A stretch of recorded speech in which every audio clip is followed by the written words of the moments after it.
সব গায়ের মুসলমান হিন্দু আদিবাসী ভাই, তাদের মধ্যে থেকে একজন বিজেপি করত, বাকি সব টিএমসি। শুনছেন? একজন বিজেপি, সব টিএমসি।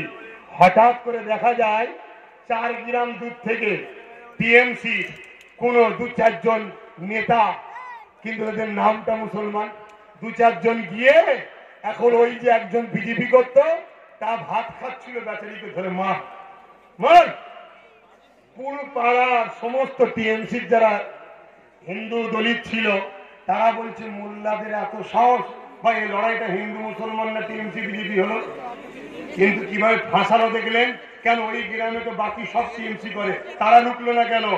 অতএব মোল্লা তোমাদের ঘরে রাস্তায় নামিয়ে কারো গাড়ি ভাঙিয়ে ন্যাশনাল টিভিতে দেখাবে, দেখো দাড়িওয়ালা টুপিওয়ালা মুসলমান গুলো আজকে হিন্দুদের উপরে জুলুম করছে, এই বলে তোমাদের ফাঁসিয়ে মিলিটারি নামিয়ে গ্রামে গ্রামে এনকাউন্টার করে গুলি করে করে মারবে, সে প্ল্যান চলছে।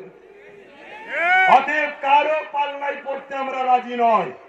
আজকে যখন ইন্ডিয়া পাকিস্তানের খেলা হবে, বুকে হাত দিয়ে সত্যি কথা বলবেন, আপনি সাপোর্ট করবেন কাকে? জোরে বলেন, জোরে বলেন। ইন্ডিয়াকে। কেন? ওটা আমার টিম, ঠিক না বেটি? আর যেখানে ব্রাজিল আর্জেন্টিনার খেলা হবে, সাপোর্ট করবেন কাকে? হ্যাঁ, কেউ ব্রাজিলকে করবে, কেউ আর্জেন্টিনা। কেন? তুমি পরের দল। এতদিন আমাদের দল ছিল না, তাই বাম কংগ্রেস টিএমসি করেছি। ঘরের দল হয়ে যাওয়ার পরে কেউ আর বাম কংগ্রেস টিএমসি থাকতে পারবে? থাকতে পারবে? অতএব এতদিন ছিল না, তাই আর্জেন্টিনা বিরোধী করেছে। আর যখন ইন্ডিয়া নেমে গেছে, আর কোন দিকে যেমন যাবে না। আর যখন আপনার ছেলে, আপনার ভাই গরিবদের সাথী, মুসলিম দল, আদিবাসী, হিন্দু গরিবদেরকে জানায়, আর যখন আমি দল করছি, আসুন আমরা ঐক্যবদ্ধ হয়ে নিজেদের দলে নিজেরা খেলবো, ঠিক না বেটে?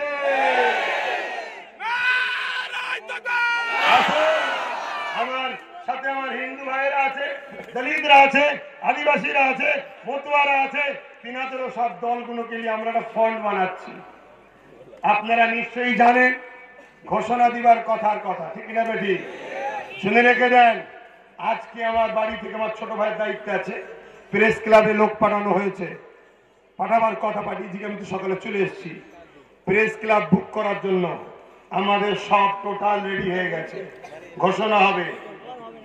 ঠিক এমন সময় দুটো সংসদীয় দল হঠাৎ করে আবার যোগাযোগ করেছে, শুনছেন না? যে একটুখানি কম বেশি করে নিয়ে এক জায়গায় হওয়া যাবে না, বলছে। এই শুনছেন না শোনেন না? দুটো সংসদীয় দল নতুন করে আবার ফোন করে বলছে একটু কম বেশি করে এক জায়গায় হওয়া যাবে না। আমি বলেছি টেবিলে আসুন, ফোনে আলোচনা নয়, টেবিলে আলোচনা হবে। তাহলে লক্ষণ ভালোর দিকে। তাদের ইন্তজারে একটু ঢিলে করছি। বিশ্বাস আছে আমার উপরে? আছে বিশ্বাস? তাহলে বলুন 2021-এ প্রার্থী দেব। যারা রাজি আছেন হাত তুলবে। প্রার্থী দেব, আপনারা সাপোর্ট করবে।